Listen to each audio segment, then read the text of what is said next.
గంజాయి రహిత రాష్ట్రంగా ఏపీని తీర్చిదిద్దడమే తమ లక్ష్యమని రాష్ట్ర డీజీపీ ద్వారకా తిరుమలరావు అన్నారు.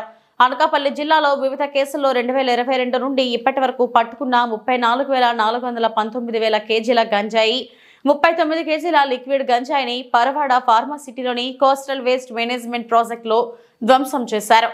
ఈ సందర్భంగా డీజీపీ మాట్లాడుతూ గంజాయిని సమూలంగా నిర్మూలించడానికి ఈగల్ టాస్క్ ఫోర్స్ ను ఏర్పాటు చేసి ఐజీ అధికారిని నియమించామన్నారు. తనిఖీలు పెంచామని, చెక్పోస్టుల వద్ద ఏజెన్సీలో గంజాయి పంటని డ్రోన్ సాయంతో ధ్వంసం చేసే పనులు జరుగుతున్నాయని చెప్పారు. ఒడిశా సరిహద్దు ప్రాంతంలో గంజాయి సాగు ఉందని, గంజాయి పండించే గిరిజనులను చైతన్యవంతం చేస్తున్నామన్నారు. యువత గంజాయి మహమ్మారికి బానిసలుగా మారొద్దని కోరారు.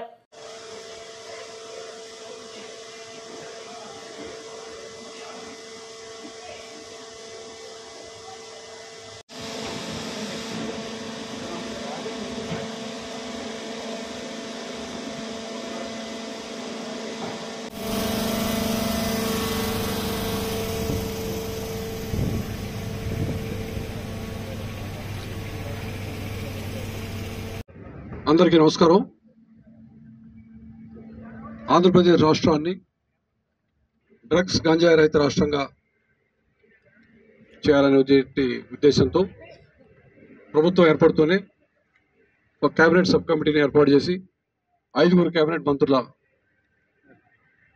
ఆధ్వర్యంలో హోంమంత్రి గారు, HRD minister, excise minister, health minister, tribal welfare minister 5 ఆధ్వర్యంలో ఒక కేబినెట్ సబ్ కమిటీ ఏర్పాటు చేయడం.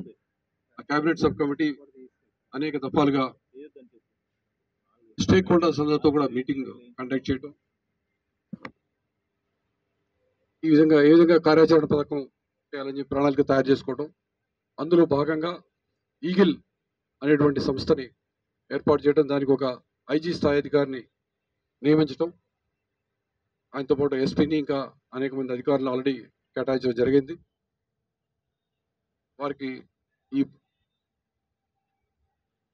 యాంటీ నార్కోటిక్ ఎన్ఫోర్స్మెంట్ చేసినందుకు గాను, ఈ వర్క్ అంతా చూసినందుకు గాను అడిషనల్ ఇన్సెంటివ్ కూడా ఇవ్వడం జరిగింది.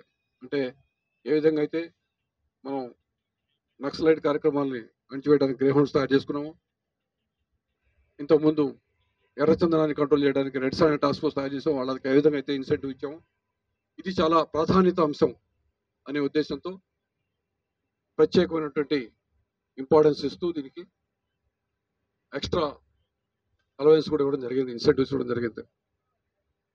ఇందులో భాగంగా సాగుని కంట్రోల్ చేయడం, అంటే ఎక్కడైనా సరే గంజాయి సాగు ఉంటే దాన్ని పూర్తిగా ఆపేయటం, రవాణాని అరికట్టడం, కన్సంప్షన్ ఆపడం, అంటే లాస్ట్ లెవెల్ అన్ని చోట్ల కూడా కంట్రోల్ చేయాలనే ఉద్దేశంతో మనం కార్యక్రమం ప్రారంభిస్తే, ఈ మధ్య కాలంలో మీరు చూశారు పాడేరు ఏరియాలో మనకు వచ్చినటువంటి టెక్నాలజీ సహాయంతో వచ్చిన ఫోటోగ్రఫీ ఇన్ఫర్మేషన్ ప్రకారం ఈ మధ్యనే గంజాయి సాగుని కొంత డిస్ట్రాయ్ చేయడం మీరు చూశారు. ఒకప్పుడు కొన్ని వేల ఎకరాల్లో ఉన్నటువంటి గంజాయి సాగు ప్రస్తుతం సుమారు 100 ఎకరాల లోపే వచ్చిందని చెప్తా ఉన్నారు. ఇది చాలా సంతోషించదగిన విషయం. ఎందుకు చెప్తున్నా అంటే, నేను ఒకప్పుడు గంజాయి చుట్టుపక్కల రాష్ట్రాల్లో, ఇంకా దూరం రాష్ట్రాల్లో కూడా ఎక్కడ పట్టుపడినా కూడా మూలాలు ఆంధ్రప్రదేశ్ సంబంధించిన ఏజెన్సీ ఏరియా నుంచి వస్తున్నాయని చెప్పి ఒక అపప్రద మన మీద ఉండిపోయింది. కొన్నిసార్లు నిజం కూడా అయింది. ఆ అపప్రదం తొలగించాలని ప్రభుత్వం అనేక చర్యలు తీసుకుంటూ ఉంటే, ఇప్పుడు మాకు వచ్చిన ఇన్ఫర్మేషన్ ప్రకారం ఎక్కువ భాగం ఒరిస్సా ఏరియా నుంచి, మల్కాన్గిరి ఏరియా నుంచి వస్తూ ఉంది. ఈ మధ్యనే ఒరిస్సా ఆఫీసర్స్తోనూ తెలంగాణ ఆఫీసర్స్తోనూ కూడా సమావేశం జరపడం జరిగింది. మేము కూడా ఈ మధ్య డీజీస్ కాన్ఫరెన్స్ జరిగినప్పుడు, అది డీజీస్ కాన్ఫరెన్స్ భువనేశ్వర్లో జరిగింది.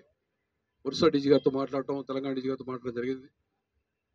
వీటికి సంబంధించి ఎప్పటికప్పుడు సమాచారాన్ని ఎక్స్చేంజ్ చేసుకుంటూ ఆపరేషన్స్ కూడా చేయడానికి ఏ విధంగా వెనకాడమని చెప్పాం.